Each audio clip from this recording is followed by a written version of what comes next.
Yo, y'all know what it is. It's the most featured artist in the world. It's the legendary Kokane. And I'm chilling on GTV, Northwest Highlight Show. That's how I go. Y'all know what time it is. Keep it pushing. The setting is a cool breeze day, where it takes place in the city of LA. I'm 9 years old to be exact. Check a bell bottom brown shirt with a dusty old cap. Going to the ABC market, had to get some new biscuits, $2 with a bargain. Proceeding up the street while I'm humming a tune. The first time I witnessed somebody's trying to jack move. If I'm correct, there was an Elko trying to jack a 6-4. Brothers trying to tiptoe and yo, pointing the gauges, trying to take the brother jail. He saw what was up, got out the vehicle and bailed. He just had to run in my direction, but they smoked the place. Now he's next to the sports section. But the player dropped the yell on the ground, so then I picked it up, ran down and around the corner. Yo, through a nearby alley, escaped through a tiny gate, cause I was nickel slick. Cause I was nickel slick. Cause I was nickel slick.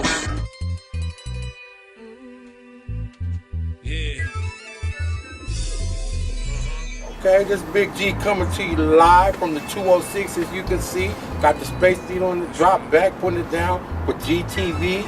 I'm here with a legend from the West Coast, my man Kokane. Yeah, he's on board with us doing his thing. I want you to understand now, this is for late night TV. So you guys already know we got the best stuff in the West. That's always how we do it over here. I want to thank my man, first of all, Little Africa, from my new business partner. We're doing it big over here. We up in the studios up here, doing it big. You understand what I'm saying? Yeah, we here representing Nomadic and AME Entertainment, doing it big here in the town. Ask Kokane a couple questions, man. Yes, sir. First of all, man, welcome to the town. You know how it is. You know what it's like over here in the 206. What I want to know though is, other than that good, herbals that we got, what is it that you appreciate about the town, man, when you come around here, man? Oh, man, good people, good food, good weed, and oxygen. You know what I'm saying? It's a good, it's a gold mine out here. Untapped territory, so it's a good response, you know what I mean? Because this is the West Coast. Yeah. It's the Northwest. You know what I mean? It's all West Coast. Yeah. Well, can you tell us about where you originally hailed from for those of us listeners that don't know? Well, I'm hailed from Kokane, California. It's the last town out of LA County. Yeah. And, growing up in that town, it's like any small town with a big name, the high crime area, different things. You got a both along, shit the same road, you shoot free in that territory. Since I was knee high to a turd, we've been all about the funk. That's it. That's where my origins from, California. Help mold you into what you are right now, man. Yeah. Tell us a little bit about your musical history and what started you off and inspired you to take it where you are now. Well, my dad, it comes in the bloodline. My dad was a writer, arranger, and composer. A lot of people don't know out there. He wrote such songs for Motown. That's right, Motown. He wrote and composed such songs. Papa was a Rolling Stone. Just My Imagination, Temptation, Keep on Trucking. Classics. We all know about that stuff right there. Yeah, so that's that old school. It was that kind of like a heritage. And growing up, living with my grandparents, because I ain't really had a chance to live with my pops due to business. I can't explain on this camera.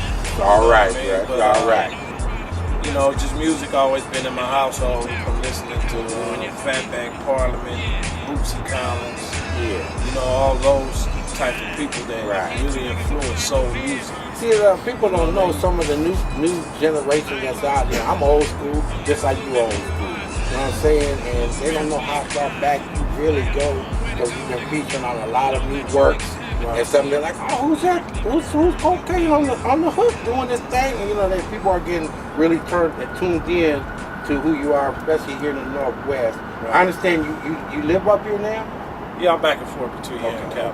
But you spend a lot of time up here. Yeah, I got my family up here. I got a beautiful family, wife, and 8 kids by the same woman. We're with her for 6 years.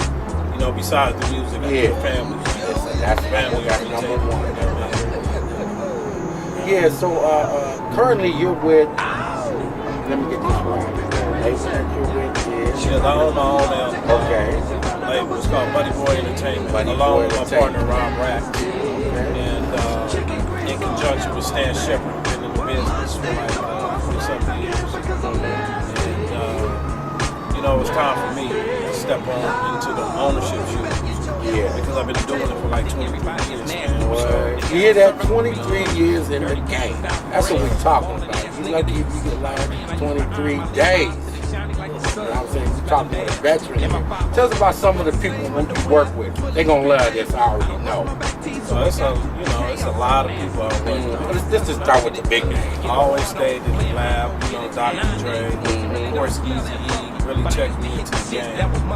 George Clinton, Puffy, Busta Rhymes, the list go on. If you Googling cocaine, quiet as kept, most featured artists in the world out of hip-hop, country, rock and roll, there's nobody on the planet. And the most featured artists doing hooks that you're talking to right now. Wow. So, you know, my thing is, I always stay passionate about music and always stay humble and kept my roots so that I don't be caught up into that box that I'm still doing it again. No, I never left the game and I'm transcending towards something else because music is something that's in my bones, man. So, you know, whether it's singing, whether it was rapping long before your Drake's and Lil Wayne, I was the first one singing and rapping on record. Outstanding. That's a good information. And just kind of let you know also that you can start out doing features and then your career just take off from there. And you just, because let's just face it, the hook sometimes is what it's all about. Oh, so it was only two. Mostly, it was only two people that they came to a lot, and that was the late Nate Dogg, rest in peace, and Kokane. But before Nate Dogg came there, I was making records like 3 years before he actually checked in because you notice I'm on them records from Eazy-E 5150. I did Neighborhood Sniper. I was on Above the Law and stuff. And my cousin happens to be from Above the Law. His name is Code 187. So they really checked me into the game. And, at first my name wasn't even Kokane. It was a name. It was called J. Golden because when I was talking about my eyes. Oh, okay. And then my cousin sent me in the room, Code 187, back in 1988. He said, I got a new name for you because you spit dope, you spit different, and you can do this funk shit and rap and sing at the same time. I sat back for a minute, scratched my head, and I said, what is it? He said, cocaine. And then I thought about it. It only took me like 5 seconds to think about it, and I just said, nah, that's it. You know what I'm saying? So, we turned the name around to mean that when you hear cocaine, you get hooked on his lyrics, you get hooked on the funk. Because we didn't want to advocate just drug use and all that, spelled with C, so we spelled it Kokane. And hooking up with Eazy, I did a 3-song demo with my cousin Code 187. Eazy heard the shit and was like, man, I got my George Clinton. Yeah. Cocaine is every bit of his name. It's dope. It's raw, uncut. So that started to open up a whole can of worms for me to do what I'm doing now. Tell us a little bit about working with Eazy, man. Oh, one of a kind. There was nobody. It's just like you look at Martin Luther King, right? Before Martin Luther King, it was the Freedom Riders, Medgar Evers. It was even way back before then. That turned different things. But Martin Luther King was the embodiment of all those things. So when you had Eazy, the first gangster rap record was 6 in the morning by Ice-T. You see what I'm saying? The first gangster rap. And we got that from Just Ice and Schoolly D because New York rap back in the early 80s was straight gangster. You know what I'm saying? Back then, and we didn't really call it gangster rap. And hooking up with Eazy, he was the embodiment and that voice coming from a suppressed environment and everybody going together. And he knew how to put intelligence into his movement. He just you couldn't put him in a stereotypical box that you would put anybody else. He knew how to break down the Canada's points, he knew structure, he knew about the business. He knew the business. A lot You of see people what I'm don't saying? know that about him. He was real good as far as the business aspect of it was concerned. Right, so, you know, dealing with Easy, it taught me a lot. It taught me how never compromise integrity, especially put inside the music. You ain't gotta sound like somebody else and be a porch monkey. You know what I'm saying? You gotta compromise to a certain extent. It's not your ingredients, what makes you flow as far as music is concerned. Here's a real nigga, call him a real nigga, that was really passionate about where he came from and wanted to get across the world. It needed to be a voice to say fuck the police. Why people are saying fuck the police, we can't get on media coverage, and the only thing we're showing is us being handcuffed. So when Eric came along, he had the complexion of the next. You know what I'm saying? He had something. He took his hustle money and put it to use and did the research and hooked up with Jerry Heller, and they masterminded this whole thing. They had a voice. It was millions of other people in those suppressed environments that were saying fuck the police, NWA. This is something that we feel. So just going back to like Martin Luther King was the embodiment of the civil rights movement. Eazy-E was the embodiment of the real nigga movement. Real talk. You see what I'm saying? I see. So, you know, dealing with him, it'll never be another Eazy-E. You know, it's a footprint in my mind. It's a Kodak memory, and that's what helped me, you know, to stay encouraged by working hard. Work ethics means everything. You got to stay in the grind. You know, because of Eazy-E, it's 50 cents. Look at all the things that came from his loins, from that tree. Dr. Dre, Eminem, Ice Cube, Snoop, Above the Law, DLC, myself, Bone Thugs and Harmony. You know, so, you know, a lot of people don't honor, you know, don't have no, nowadays it's really no honor and integrity as far as remembering our fallen soldiers. But God put me here to stay alive, to stay afloat, and tell a story, because I lasted through all these dynasties. I lasted through the ruthless death row. I lasted through all kind of situations. The East Siders, Last Meal, and all these different things that makes me see one thing, and that I'm here to go ahead and not only just do good music, but to encourage these young brothers that you can hang in here and don't compromise your music that you do, and if you continue to focus, faith will pull you through anything. Become a prime example. You know, and those things that all the way going back to the fork in the road. Eric was the spokesman, person for that, and because of Eric, is the reason why I'm fucking doing what I'm doing. You know what I'm saying? So it's always love, because he ain't gone, his legacy still lives on. I'm still inspired by a lot of stuff that he did. I see it through all the I wanted to ask you, you know, speaking on the work that you're doing, you've been collaborating with a lot of Northwest artists. What started that connection? What made you start working up and down the coast here like that and showing so much love to the Puget Sound? Well, I always used to come out here back in the early 80s for the business reasons I came to. But the first record I came out here did something between G. This is in the 90s. I hooked up with Jay Bizzle and John Silver. You know, at that time, back when they had a bubblegum studio. You know what I mean? And, you know, I always had love out here because it's so much potential that if you come out here, you can maximize all the potential that's out here. The misconception out here is that Sir Mix-a-Lot is the only dude out here. Right. You know, much props to Sir Mix-a-Lot. I never talk bad on him. He's a good guy. I met that guy. He's straight up, casual, comfortable with his business. Yeah. But as me living out here, it is so much untapped talent. That, you know, I had to get real with it and say, this is, you know, when God tell you to move, give you a premonition or something, it's not go with it. So I moved my family up here. You know, the way I am, I'm a humble cat. You'd never guess it, man. I'm on 65 million records, but you'd never guess it because God give it, God take it.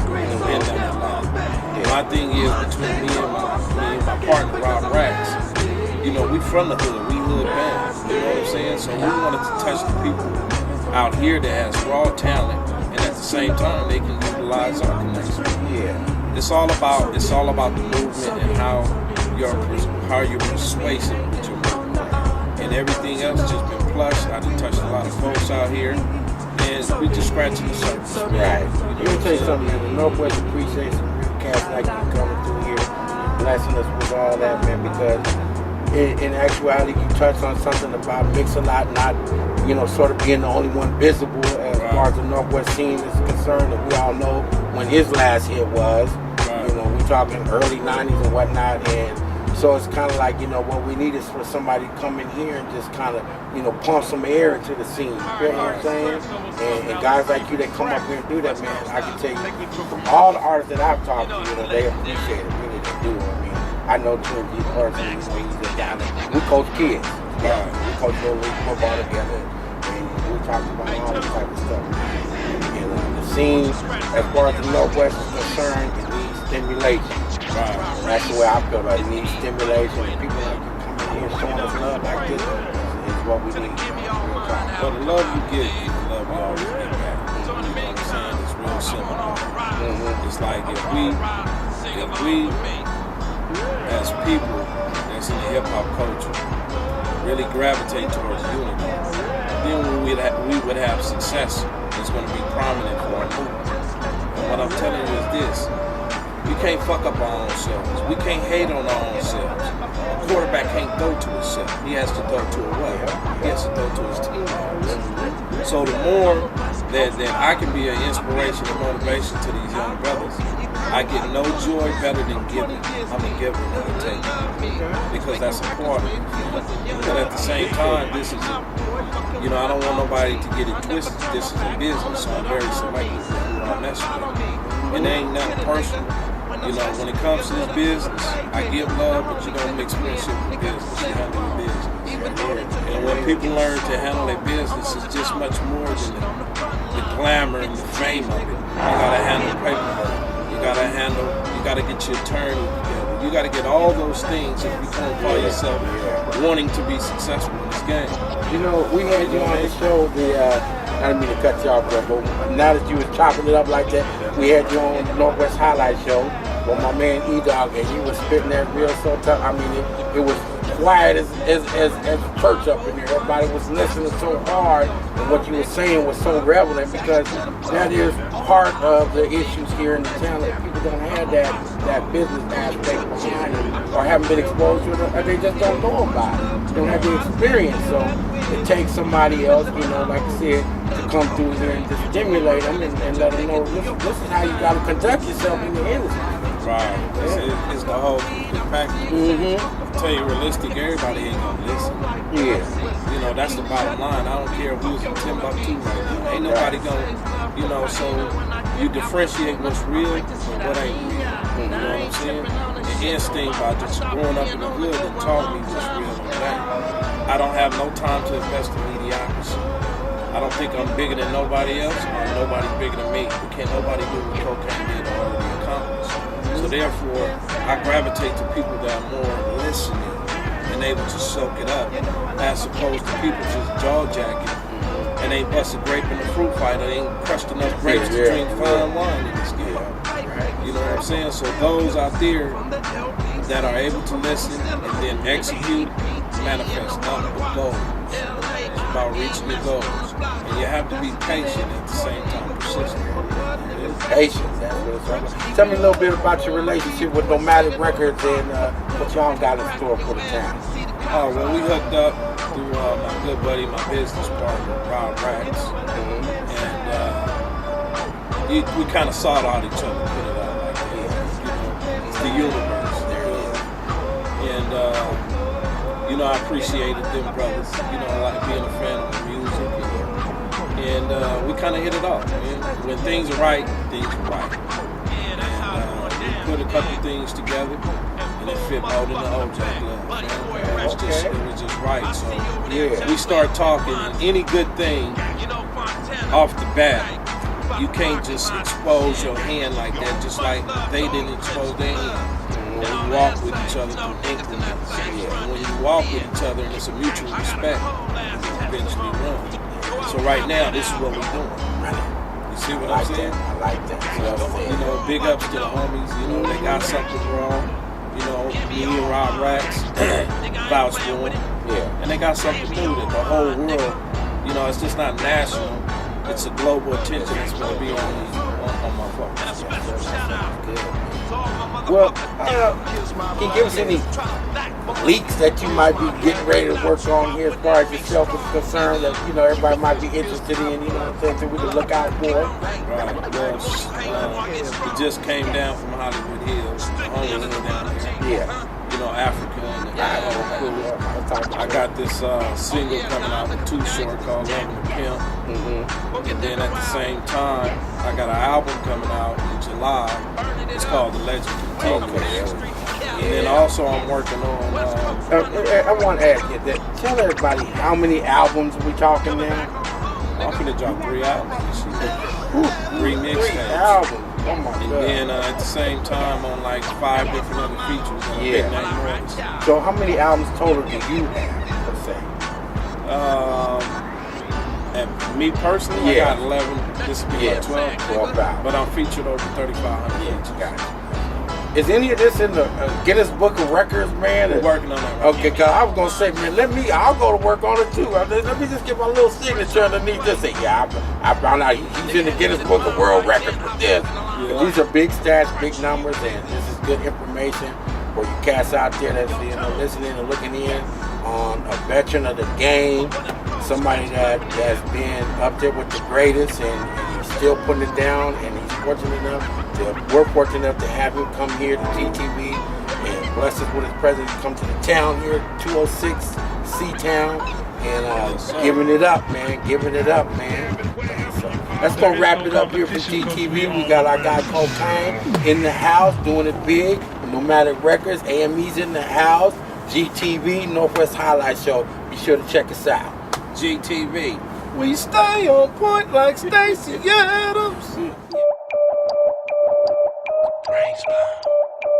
You know, me out there, we're gonna serve your pussy well out there, see ya. You know, me safe out there, but murder them every time, see ya. Rolling up on hoes in a candy paint cutty Mac. Put it in the air, watch me get your wig split back. I'm straight out the ghetto, no I never let go. No matter how much money that I get, I never let go. The whoopers in the back and you know the trunk is rattling. If paper was a vegetable, then I'd be by my cabbage man. Why you working for somebody? Shut up, old dummy. I get that 5, 10, 15, 20 hustle money. My pockets short tick, your pockets version. Look at Kokane, me out the attack.